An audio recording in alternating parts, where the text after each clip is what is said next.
బీహార్లోని ప్రసిద్ధ ఆలయాల్లో ముంగేర్లోని చండికాదేవి ఆలయం ఒకటి.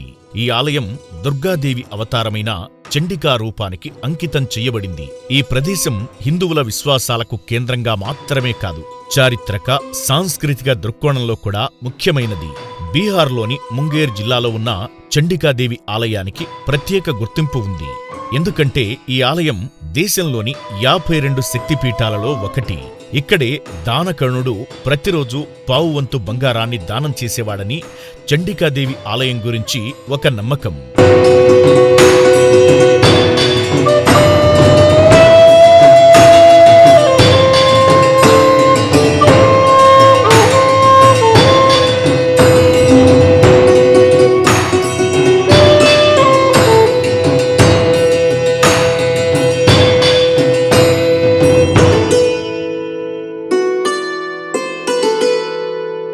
చండికా ప్రదేశం ఒక ప్రసిద్ధ శక్తిపీఠం.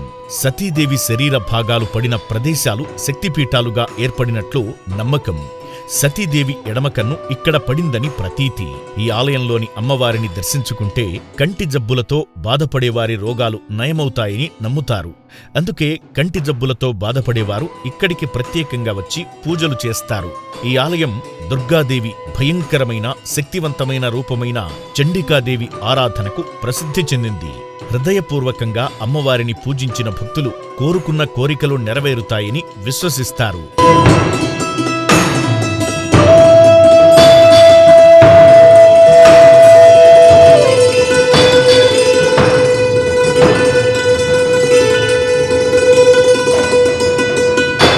ఈ ఆలయం అద్భుతమైన శక్తులతో ప్రసిద్ధి చెందింది. నవరాత్రుల్లో ఇక్కడ ప్రత్యేక పూజలను నిర్వహిస్తారు. దేశం నలుమూలల నుంచి భక్తులు ఇక్కడికి వస్తుంటారు. పురాణాల కథల ప్రకారం దానకర్ణుడు చండికాదేవికి గొప్ప భక్తుడు. అడిగిన వారికి లేదు అనకుండా ఇచ్చే కర్ణుడు దాతృత్వంతో, దైవభక్తితో ప్రసిద్ధి చెందాడు. కర్ణుడు ఈ ప్రదేశంలో చండికాదేవి కోసం కఠోర తపస్సు చేసి ఆమెను ప్రసన్నం చేసుకోవడానికి ప్రతిరోజు ఒక పావువంతు బంగారాన్ని దానం చేసేవాడని నమ్ముతారు.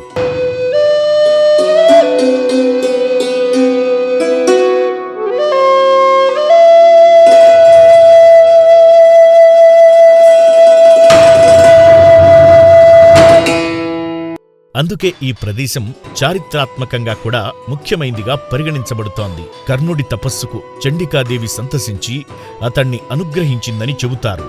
అమ్మవారు ఇచ్చిన వరంతో కర్ణుడు మహాభారత యుద్ధంలో అచంచలమైన బలాన్ని, ధైర్యాన్ని పొందాడు.